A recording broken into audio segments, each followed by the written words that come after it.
Hello everyone, this is Alarm System Tech here with Systems in Action, episode 15, featuring my Simplex 4004 and my Simplex 4010 demo system. So for this system test, both panels are configured to be networked together. So if one system goes off, it trips the other panel and vice versa. So for the devices on the system, I have my Simplex 4903 9236 electronic horn strobe. Then to the left of that, I have a 4090-9001 monitor module, which is connected to a zone, or a relay rather, on the Simplex 4004 so that the 4010 can be tripped. The 4010 has its own built-in relay which trips the 4004, and it also monitors the trouble point on the 4010. So right here I have a Simplex 4098-9714 true alarm smoke detector. Then right below that I have a Simplex 4009-9001 addressable pole station. To the left of that, on the 4004 system, I have a Simplex 425120 conventional pole station. Right above that I have a Simplex 2098-9806 remote test station. And then I have a Simplex 4903-9219 mechanical horn strobe. And the Simplex 4004 is set on March time. The Simplex 4010 is set on temporal code 3. And the strobes on each of the systems have their own separate NAC, so they'll actually be coding the strobes in steady so that they flash normally. Right here I have a homemade key switch. This is so that I can disable this relay when I go to reset the 4010 so that the system doesn't re-alarm, because the way you have to reset the system is you have to silence both panels, turn the key switch off, which deactivates this relay so that it doesn't activate the module here. You can reset the 4010, and then once that's reset you can reset the 4004 and the systems will be back to normal. So anyway, let's go ahead and demonstrate the system. And I think for today I'm going to activate two devices. I'm going to activate a pole station, or actually I'm going to activate the smoke detector on the 4010, and then I'm going to activate the pole station on the 4004. So without further ado, let's grab the can of Solo A4 and activate the detector.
Alarm is silenced, and what we're going to do now is I'm going to take my can of air and spray out the smoke detector so that way it doesn't re-alarm.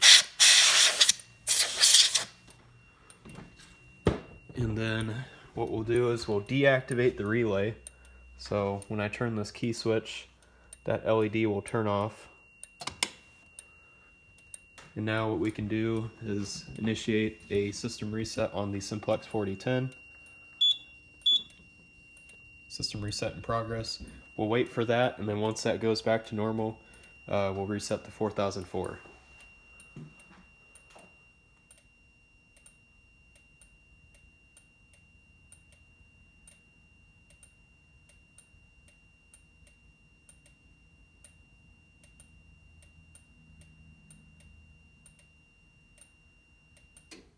Alright, the 4010 is reset. We can now initiate a system reset on the 4004. And as you can see, the strobe on the 4004 is still flashing.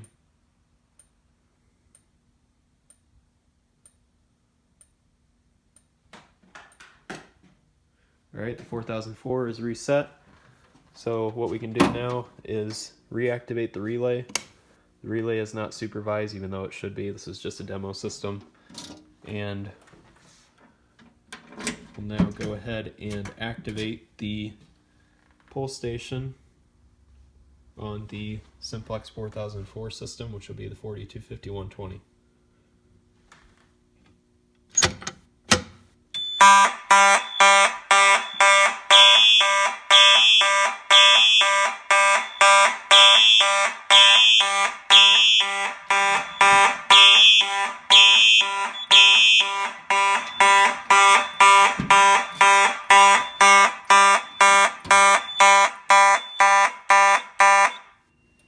Alarm silenced, and we'll go ahead and reset the pull station here.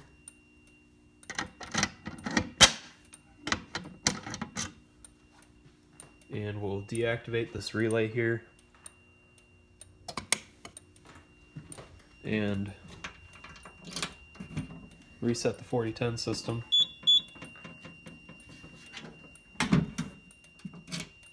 And then we'll reset the 4004 once that 4010 system has been reset.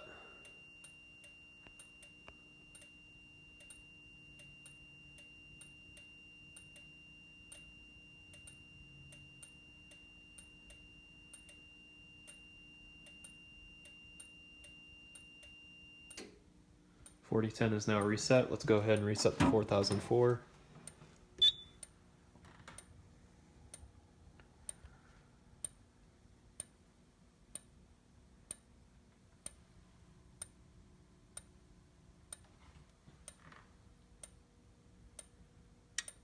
Alright, the 4004 is reset. And we'll reactivate the relay. And that's pretty much it for this demonstration. I'm not going to make the video too long by testing everything on the system. So in the next system test, I'll probably demonstrate the pull station on the 4010 and then the key switch on the 4004. And also, I do have some new stuff on the way, hopefully for the notification appliances, so you'll be seeing that shortly. So, hope you guys enjoyed the video. Don't forget to rate, comment, and subscribe, and have a great day.